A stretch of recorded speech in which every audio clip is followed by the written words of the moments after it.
And tonight you can watch a full replay of that service for painter Margaret Olley. It'll be on APAC, Australia's current affairs channel, from 9 p.m. Eastern. That's channel 648.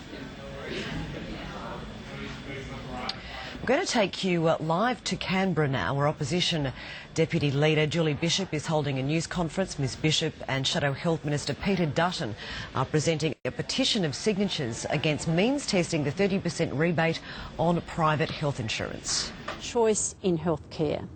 Private health insurance takes the pressure off the public health system. The government's proposed cuts to the private health insurance rebate will force people into the state government hospital system. This is a cost-shifting exercise by the Commonwealth to the states. I want to thank HBF for taking the time to gauge the feeling of opposition in Western Australia against the cuts to private health insurance rebates. People who take responsibility for their own health care, people who take out private health insurance, should be encouraged to continue to do so and should not be penalised for taking that responsibility for their own health care. I now ask my colleague Peter Dutton to say a few words, and then Rob Bransby. Thanks very much, Julie. I'd like to acknowledge Rob and to Michael, to all of my colleagues, and Julie, of course. The Australian Greens have as their policy to destroy the private health insurance rebate, and it seems that Julia Gillard has taken up the Greens policy, at least the first stage of it. And for 10 million Australians who are facing huge cost of living pressures under Julia Gillard's government already, this is just going to be another impact. And I don't think Australians can afford to pay more for their private health insurance. If we lose people out of private health insurance, they turn up at emergency departments and on waiting lists, and that just makes it harder for people who are in the public system, makes it harder for our doctors and nurses, and it's why this policy just doesn't make any sense. The Coalition's always supported a strong public system and a strong private system, that there should be a good balance between the two, and we don't think that this plan of Julia Gillard's and Bob Brown's is going to enhance private health insurance in this country. To attack those 10 million Australians who have private health insurance, in one way or another these people are going to pay over the years to come. We just think that is a terrible policy. And I would like to thank very much the companies, the private health insurance companies around the country, who are properly informing their members of the huge hit that families are going to encounter if this legislation gets through the Parliament, and it really now relies on the support of the independents. So I think it's an important day for these petitions to be presented to the Parliament. It sends a very strong message to people right around the country and to people in this building that they won't tolerate another cost of living hit, and they certainly won't tolerate the introduction of the Greens policy, supported by Julia Gillard, which is a knife through the heart of private health insurance. And we will continue our opposition to what is a very, very bad policy. Thanks, Peter. Rob? Yeah, thanks very much, Julie and Peter. We're a not-for-profit health fund, HBF, in Western Australia. We actually have about 890,000 members. We're not-for-profit. Our interests are solely with the members and the health system in Western Australia. It particularly is critical for Western Australians. There's 51% of the Western Australian population are privately insured, which is above the industry average, and some of those people are doing it tough. This is not a means test for the wealthy. The impact is for those 5.5 million Australians who have household incomes of less than 50,000 will be impacted, because as the attrition of this proposed legislation impacts members, they downsize and drop the sector completely. There's no doubt the cost will rise. We just think this is bad policy. We think it'll increase the cost, and it's very bad for a very positive health system that's got the right balance at the moment between public and private. So thanks for having us today. Thank you, Rob. Yep. Any questions? Mr Dutton, you said this is the Greens plan. They are in fact going to oppose half of it, which is an increase in the Medicare levy surcharge. Do you think even if it does get through the House, it'll get through the Senate if the Greens aren't going to back it? Well, the Greens have changed their tactical position, but nonetheless they support this attack on private health insurance. The government's legislation proposed by the government but thoroughly endorsed by the Greens would see people leave private health insurance. And if people leave private health insurance, particularly the young and the healthy, then those who are older, who are sicker and remain in private health insurance, they are going to face higher premiums.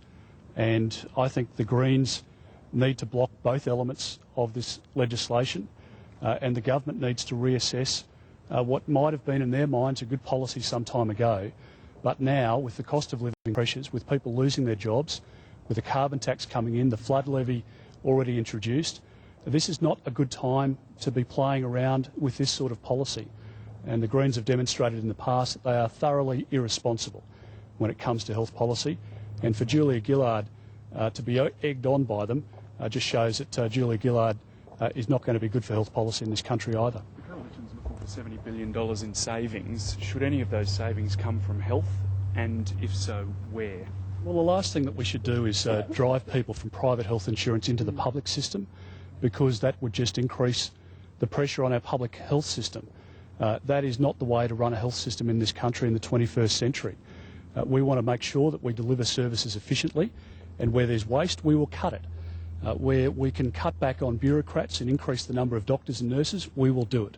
But we will not support policies which just put extra pressure onto our public hospitals and which drive up the prices of private health insurance for average Australians. That's bad policy, and we will not support it. Can you tell us how many customers you think you'd lose as a result if the rebate is wound back? Well, there's two issues. There's a certain. Do you want to move? There's two issues. There's a certain percentage of customers that we'll lose. I wouldn't even like to hazard a guess, but there's also a large proportion that will actually downsell. So therefore, the size of the pool shrinks, and there's no doubt in our mind that the cost of premiums will go up significantly, and the downstream flow-on effect of that is quite significant. The government says that if the policy were to go ahead, the number of people that would leave private health insurance is negligible. Well, we've done some research. ANOP, some credible business houses, including Deloitte's, have done the research, done the analytics on it, and those numbers just don't appear right to us. They seem to be quite much more significant than that, but more so the impact of the downgrading is also quite critical. So there's no doubts in our mind from all the analytics that we've done that premiums will increase significantly. Mr Dutton, have you spoken to the independents in the lower house, and are they on board with your argument? Look, we've got ongoing discussions with the independents, and yes, of course, I've spoken to them, and I think increasingly their electorates are telling the independents not to support what's bad policy. The independents, I think, represent their constituents in this issue just like any other. If they think it's bad for their community, why would they support it?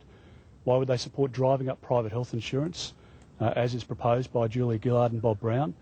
And why would they support putting extra burden onto an already overstretched public system? It just doesn't make any sense. And that's why I think the independents ultimately will support the position of the coalition to stop bad health policy. Okay. Julie, just very quickly, Labor says that any investigation into Craig Thompson, the Fair Work Australia investigation, and any potential New South Wales police investigation should be allowed to run its course before he, I suppose, addresses Parliament or does anything with Parliament. What do you make of that? Julia Gillard has expressed her full confidence in Craig Thompson on a number of occasions, and she has said that she accepts his explanation of the allegations about a rather tawdry matter. Given that she has full confidence in him based on his explanation to her, we believe that Craig Thompson should take the opportunity to give that explanation to the Parliament. Under parliamentary privilege, he could be given the opportunity to make that explanation to the Australian people via the Parliament. The government is entirely distracted by this matter. The front page of our national newspapers and radios are occupied with this matter.